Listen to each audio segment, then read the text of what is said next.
it's Jennifer Hathaway, and I'm here to share a fun science activity with you. This is called Alka Seltzer Rockets. So, this activity idea is from Steve Spangler Science, and I'm sharing a video with him explaining what rockets are and some suggestions on making those work really well for your students. But I wanted to give a quick overview of how I use these in my classroom and some tips and tricks to help make it a little bit easier for you. So, when you watch the video, you're going to see that in order to do this activity, you need a film canister with the top. Now, sometimes I know about 15 years ago, I could walk into a store that processes photographs like Walgreens or Walmart, and I could ask for these and they would give them to me for free. However, because digital photography is so much more popular now, I'm not sure that they would have any of these on hand.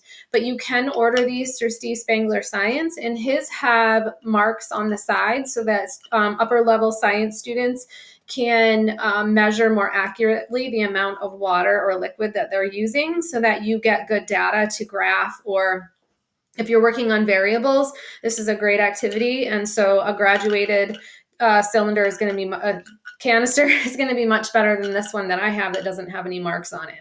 So just a couple tips. I know that a lot of teachers use Amazon. I did order some from Amazon and they did not work very well compared to Steve Spangler Science canisters or ones that I got for free from the photo store. So I would not recommend the plain ones from Amazon. What happens is if the top doesn't fit really tight and you don't hear that click, then the air will leak and the cap won't fly off. So when you watch the video, you'll get a good understanding of how this works. But when you add water to the film canister, the amount that works best is usually a quarter to a half filled with water. Then you take an Alka-Seltzer tablet. So you can see they are using half tablets in this picture here. I usually use half or quarter. Alka-Seltzer tablets for a box of them, it's about $8, so it's a little bit pricey. So I really try to use a quarter most of the time with students to really spread it out so I can get more rocket blasts per box. So you would fill this with a quarter or half of water, and I always make sure the kids are seated, safety glasses on at all times, because this cap, when it flies off, there's a lot of force, and if it hits someone in the face, especially in the eye, it would cause damage. So safety glasses are a must for this activity. So you would fill it, and then I always make sure the kids have it flat in front of them on a table and not... No, they don't want to hold it, okay? So you'd want it flat on the table. That's my first tip.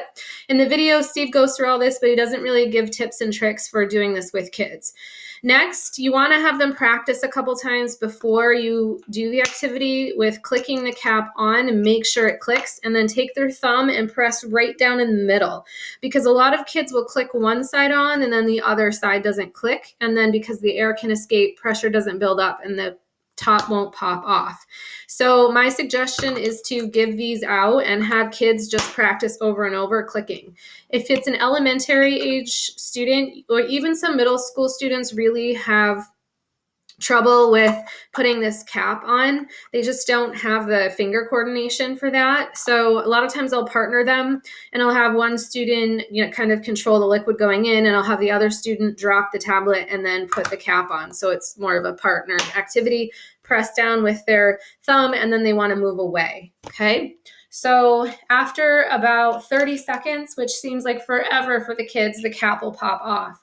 So there's different variables you can work with. You can use cold water versus warm water. The warmer the water, the faster the cap pops off, because the tablet dissolves faster. If you have specific questions about variables or my experiences with different variables, email me, let me know, and I can help you out with that.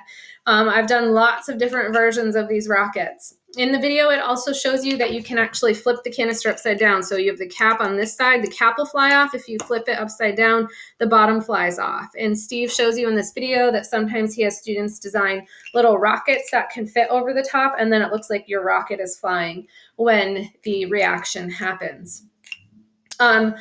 So this is a great activity that's just fun, and the students can learn a little bit about air pressure and molecules. And even though they don't see the molecules in here, when the cap pops off, you can ask them what made that cap pop off. Why does that happen? That's a good open-ended question to really get them thinking. Another way to do this that's really great for students is have them draw this picture. For elementary age students, this is great, or even middle school. So have them draw the picture and have them represent for you, ask them, draw what's happening inside the container that we can't see. And hopefully they draw little dots and they can show you molecules building up to push the cap off. Or if they don't, you can have students share their different pictures, and then you can highlight some of the ones that have the molecules drawn with pushing the cap off because the pressure builds up. Another idea for younger students especially. So inside the canister, I don't know how well you can see this here, but I have this little clear tube. So I got this from a Steve Spangler conference, and so I'm not sure exactly where he got these, but I'm guessing a hardware store would have these clear tubes, maybe in the plumbing section. This has definitely been cut. So if you put one of these clear tubes on the inside, for younger students, when a lot of them struggle with getting this cap on.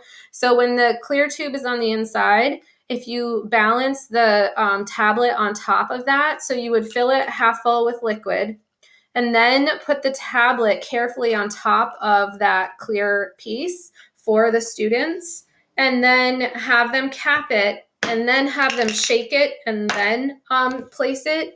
Because what will happen then is then the tablet will go into the water. So it gives them more time to get this cap on and tight before having to shake it. So a lot of my students, even at middle school, they really stress out about getting the cap on fast enough. And a lot of times they want to run away, and then the cap isn't on and it doesn't work.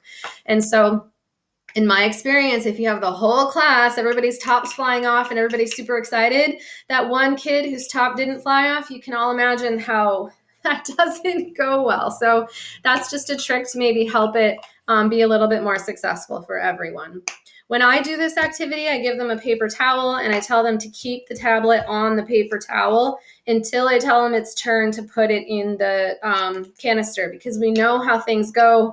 And I use ketchup bottles for the water to squirt it in because that's just less messy and they're less likely to dump it all over the ground. So ketchup bottle to fill the canister, and then I make sure they put their tablet away from them on a piece of paper towel, like I place the paper towel, because otherwise what happens is the water will hit the tablet because they're not paying attention.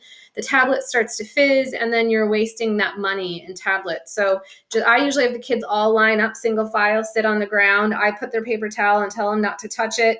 Then I put their ketchup bottle there for them. And then we all pour water in together. We all cap it together. And then it's kind of like a whole row of rockets going off, which is kind of cool. You can do it any way you want, but that's really what's worked best for me.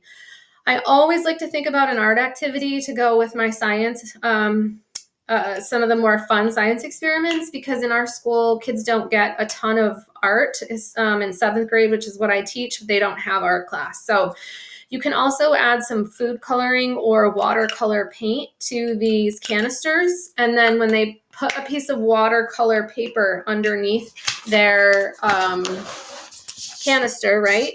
And then so you put the watercolor paper underneath, the rocket goes off, it tips over usually when the cap flies off, and then that paint will spill on it. So if you have not regular paper, because that will just pool, but watercolor paper will absorb it. And then the Alka Seltzer, the ingredients in the Alka Seltzer are gritty kind of, and they will cause a different texture on the watercolor paper. And so if you have them blast their rocket off a few times with all different colors, they get a really cool watercolor painting at the end. And so that's something else really fun I like to do with my students. If you have questions about this activity or you would like other suggestions, for how to infuse your New York State science standards and make this a little more scientific, I do have an actual lab drawn up that I can share with you, and I can give you some examples of data that can be graphed using this activity. So thanks for joining, and have a great day.